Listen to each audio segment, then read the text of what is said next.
We're going to get started. Hello, everyone. Thank you all so much for joining Leslie Brice's end of year presentation. He's going to do an overview of his first year here at UTSA.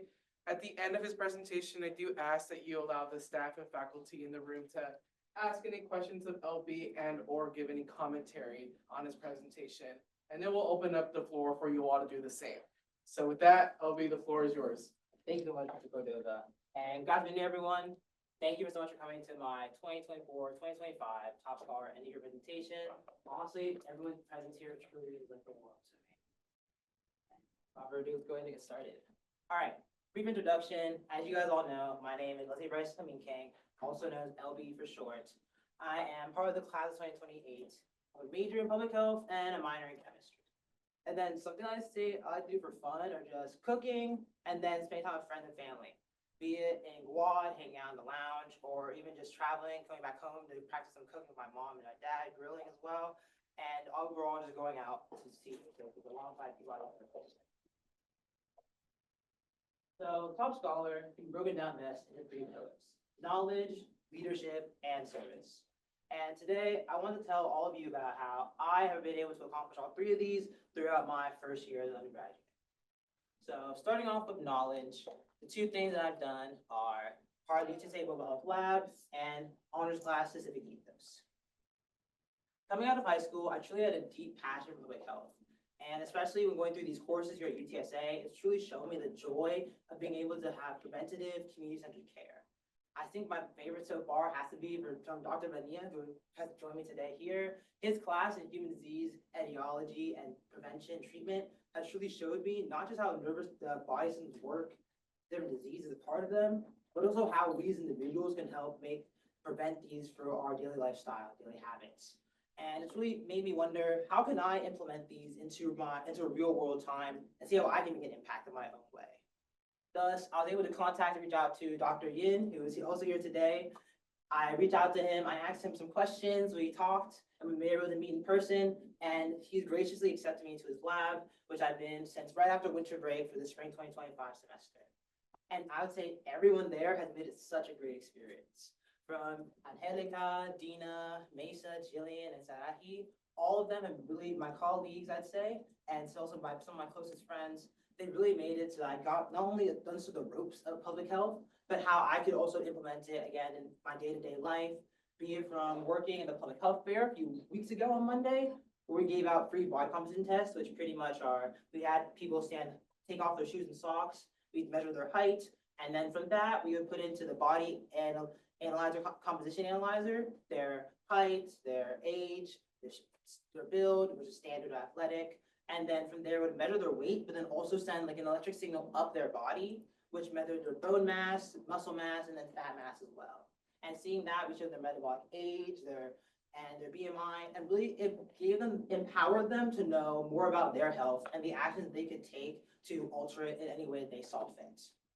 What I'm currently working on in the lab right now, it's these two pictures here, the two videos, it's called 50K for Life, where we're working alongside researchers in El Paso to be able to find better ways to involve community in walking, especially in school settings and teachers, which is currently my focus, as many times since they're 8-hour shifts working alongside kids, having to grade papers, make lesson plans for following weeks and months to come, they often live more sedentary lifestyles than they would like to.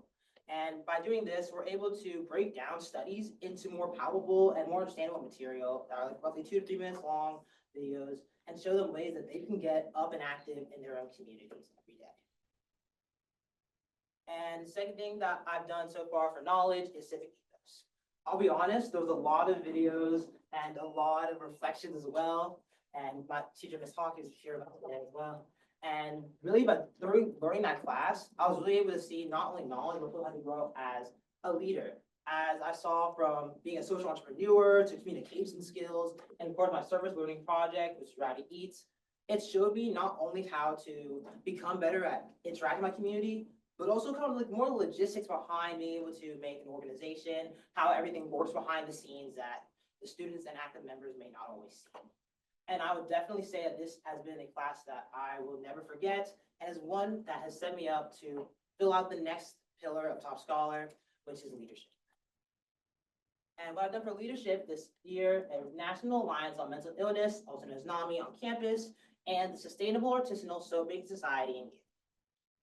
For NAMI on campus, it really started with Ms. Henningman, who when I first met her on Teams, I could tell her, even Mr. Rodriguez, Ms. Cajedo, for speaking with them virtually and in person, coming down to the NAMI Greater San Antonio campus, that they truly had a passion for mental health and mental awareness and be able to bring it to a population that may find be underserved and unheard, which are students. And through their support, I've been able to get on the starting process and be filling out for NAMI on campus here at UTSA, alongside some of my good friends, John Kirpen-Albert and Fabian Cienfuegos. And on top of that, we are graciously, during the Final Four weekend, LG, Life's Good, has donated $10K to start NAMI on campus here at UTSA, UIW, and then also University in Florida. So I'm truly looking forward to all the great things we'll be doing next semester. And Sustainable Artisanal Soapmaking Society in U, also known in acronym as SASSY, it is an organization where we try to make something new and something sustainable from what you could say the unexpected. I currently, as liaison, I work as social media outreach. I organize and work the Instagram page, create flyers, are eye-catching, and also keep people in the know. Fill out the group me as well, let them know when meetings are. I take lots of pictures during our meetings that you can see here.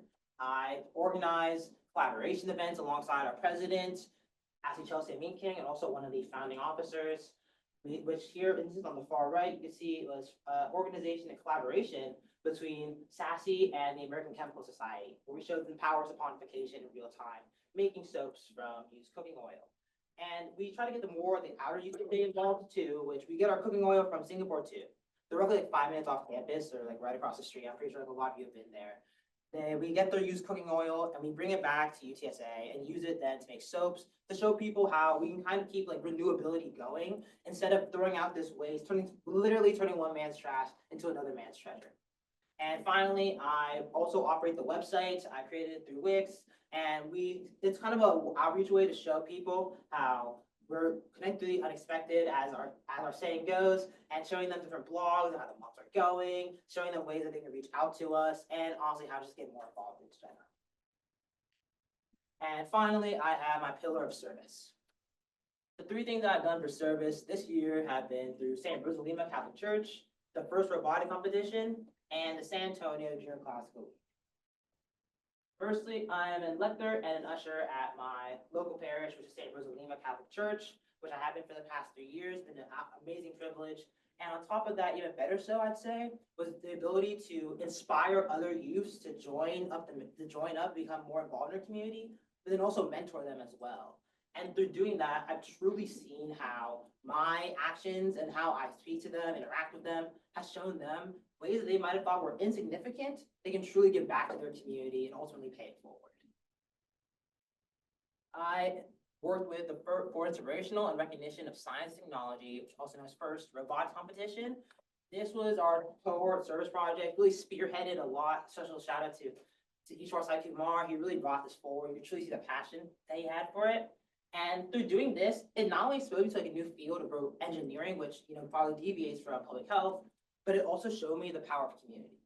I'll say that even though we were field resetters, so our main role was we put back ABC pipes on these purple strands they call coral, and then also these green balls on there as well, which are known as algae, because the theme that year was dive deep. I was able to see the sense of community that the students had. You can see the pilots were so eager to start moving the robots around to complete all the tasks, the pit crews racing to bring them back and repair any damage that had been done in between matches. And really seeing that showed me that the community's high scores have built with each other, with their mentors, and honestly just inspired me all the more to see how can I bring the sense of unity and closeness to my many communities I am proud to be part of. And finally, I'm part of the National Junior Classical League, also known as JCL. The 4 years of my high school experience have been amazing, thanks to the JCL. And also, I wouldn't trade that experience for the world. So when I got the opportunity to write the Greek Derivatives Area B 2025 test, I could not say no. Working alongside JCL, their officials and the chair, I was able to write the test for the next year. And ultimately through interacting with students on the day of area, I was able to see how my work, I was able to pay it forward post JCL as a SCLR member myself, Senior Classical League. I was able to see how I was able to inspire them to continue in the path of Latin that I had once so loved. I so loved. And what have I learned over this year? I see the three things are love, support, and trusting your communities. Firstly, as I said before, I honestly don't know where I'd be about each and every one of you here today. And for that, I'm truly grateful. I realize that community support is one of the best things, one of the best anchors that you have to not just reality, but also to keep yourself feeling aligned. And by being able to love, support, and trust them, I've truly been able to grow as a person, be it my cohort, my family, my teachers, my PI, and really seeing how I can play a role in having other people in other communities build this sense of support and unity amongst themselves. Second thing I've learned is be a student of the world. Through learning everything new, I feel like you can learn something new every single day. And by being able to interact with new people and see new experiences, I can expand my worldview while also finding ways to create community-centered and efficient public health interventions and, more importantly, preventions in today's world. And thirdly, and last but not least, everyone has a story to tell. I believe that you can learn something new from everyone and that everyone knows something you don't. So by being able to talk to new people, reach out, and have conversations that are open and honest, I really believe that I've been able to grow as a person and also be able to be more in tune in my own communities, which I've come to love so much.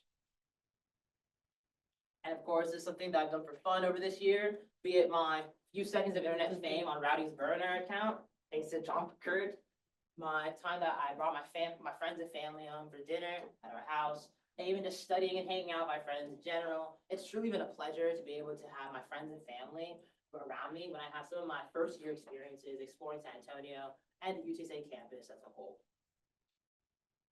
So what's next?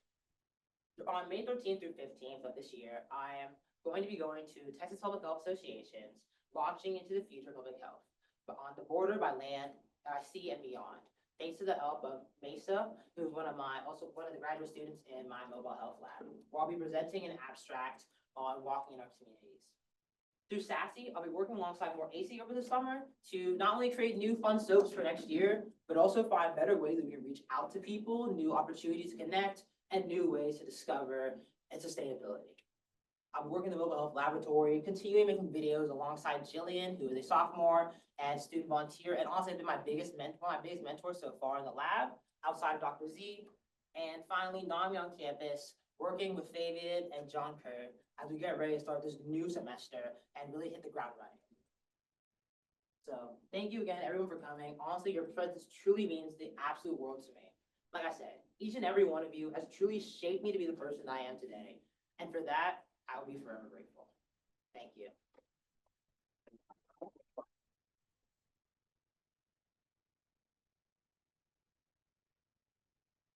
Well, start us off, LB, congrats on a very successful first year. Can't believe you're a first year student doing all of these things, so congrats. I'm very proud of you. Make sure that you're also leaning into the people that are going to be behind you, right? Next year, you're gonna be a sophomore, and we do have I think one person at least majoring in public health, so make sure that you're mentoring her and supporting her and sharing not only to her, but to the others as well, some of the great things that you're doing on campus. So congrats on a very successful year. Very proud of you. It's been great getting to know you, Colby, and hearing all the fantastic things you've been doing and all that you have planned. It's just really inspiring. So good job. Well done. I will just echo the other comments. Fantastic first year. You represent our program very well. Thank you. So I'm excited to see what's coming next. Yes, ma'am. Faculty in the room, if y'all want to share anything, y'all are welcome to. You have a question? Yes. One comment would be, you have not only done such great work, but you have also left a great impression on your brothers and sister as well. So good job on that. And I've always seen you in class not only being physically present, but mentally present as well. So thank you for that as well. The question I would have is, can you explain a little bit, elaborate more about the research that you are doing with mobile health lab and its significance to people who know what you are doing? Okay, yeah. Yes, thank you for the question. I would say that the work I'm doing right now is that walking has been a problem in our communities. It's been almost like a silent killer in a sense. Because in the way that it works is that most people get roughly around 2,000 to maybe like lower 3,000 steps per day. But in reality, the optimal range is roughly 7,000 steps to get the best health outcomes. And this has led to problems with mortality rates, even diabetic, type 2 diabetes, and many other long-term implications, chronic health challenges. So by being able to walk more, even though it seems like something small, it really goes a long way in preventing many chronic illnesses and many chronic diseases and later in life. And being able to promote this kind of in a way through our, like again, 5OK for Life walking challenge in a sense, being able to do that through videos, being able to kind of like teach, not only like teachers again, but also young students as well, which is why I put it like more of a video format, because some students may not easily understand if we just give them a giant like research paper and tell them, oh yeah, this is what you need to know. But it's like pressing it down to some short videos that are interactive, fun, and engaging, and modules as well. We're more able to show them the importance of walking and show that even sometimes they don't have to start off going from like 2,000 to 7,000 steps per day. Because even sometimes just a 2,300 step increase can already have massive life expectation benefits, as well as, for example, it reduces your chance of death by 11%. So just being able to have a few bits of extra walking per day really goes a long way in benefiting your life.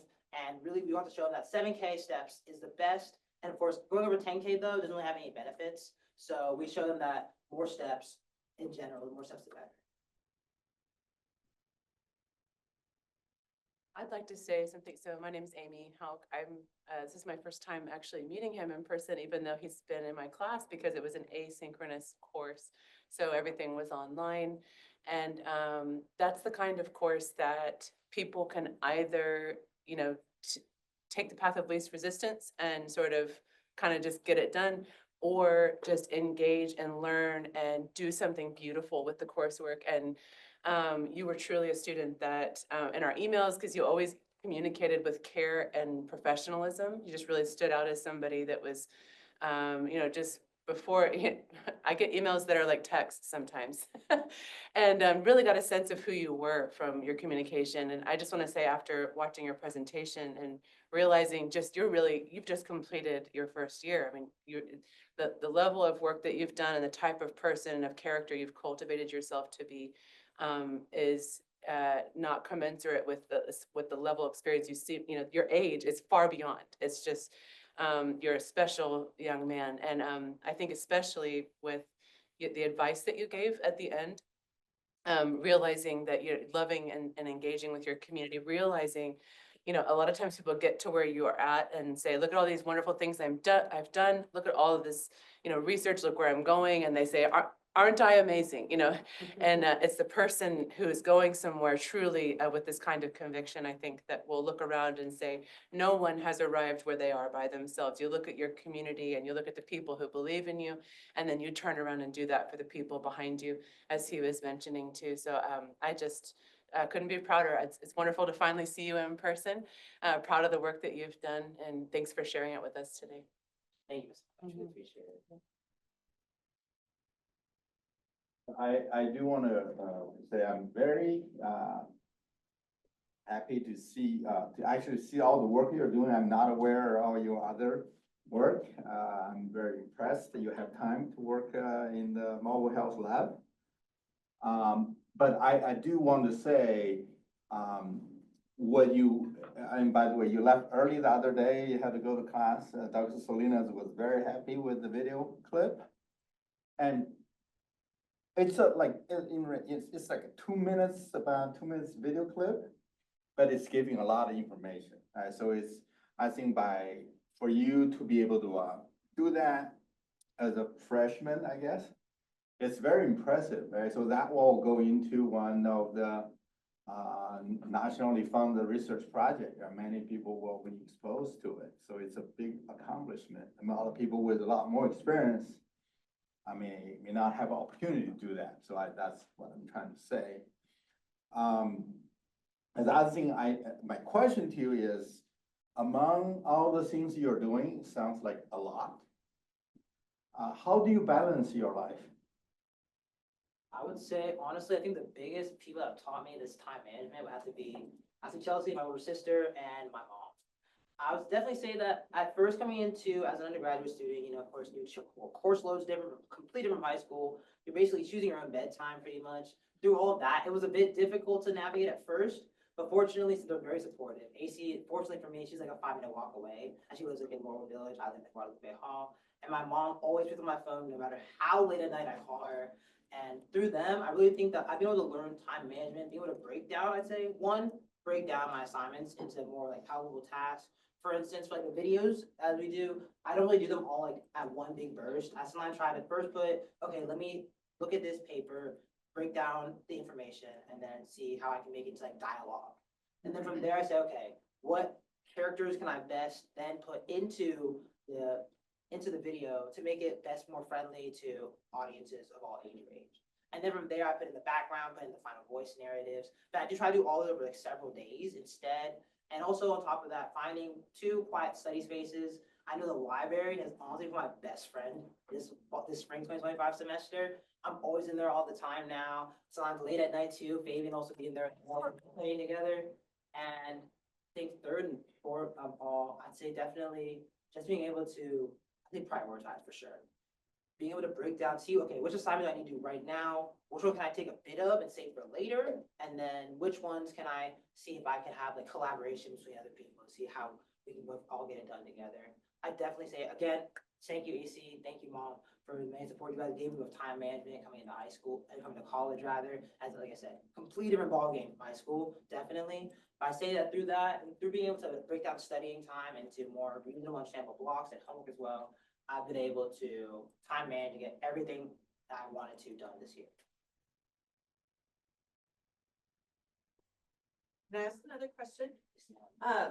So if your area of interest seems to be almost health communication, right? So communicating to the public how to better improve their health outcomes. What are some of the ways that are most effective? I would say, Like, how do you convince somebody to do that 7,000 steps yeah, is really kind of what I'm saying. that's true. That's honestly a good question. I'd say, okay, so first off, communication. Like I said, we have a ground team that works more in El Paso to be able to interact with people more or less. Also being able to break down the information again, because like I mentioned earlier, I feel like no one's gonna really want to read like a giant packet on, oh, do this steps, but if you don't do this amount of steps, it's gonna happen, this is gonna happen, this is gonna happen. So what I do in our videos, we kind of like try to break it down like into more understandable chunks that people can understand, and then try to also relate to them using icons and characters that will represent El Paso, for instance, where we're working at right now. And for example, I know that one of the people she's working in El Paso, she has shown me a giant folder of all the pictures she takes in El Paso. So now for all the videos I make, I try to purposely include that, okay, where in El Paso can I put, like, wherever the person's saying, like, okay, maybe like try walking through your parks. Instead of just going online on Google saying park image and then putting it into the Canva, which also would be easier, I look and try to find, okay, which video can I put here that the icon and character will actually look like they're in El Paso. And I feel like being able to do that and like give them a sense of, oh, like, I know that park, or I've been here before, I've walked down that street before. I think that sense of familiarity and relatability is honestly the best way to encourage them how to walk and walk more, get more steps in, and also show them ways that, okay, instead of you can talk on the phone while you're walking, but walk with friends. There's multiple ways that we show them that you can go ahead and walk, but it doesn't have to be like more of a chore, but something you enjoy doing. More like habit stacking, for instance. Pairing or walking, like I said, with the phone, talking to people, doing other things you normally would be doing, but instead now including getting more steps in. So hopefully through all of that, we're able to encourage people to get up, move, and better their health.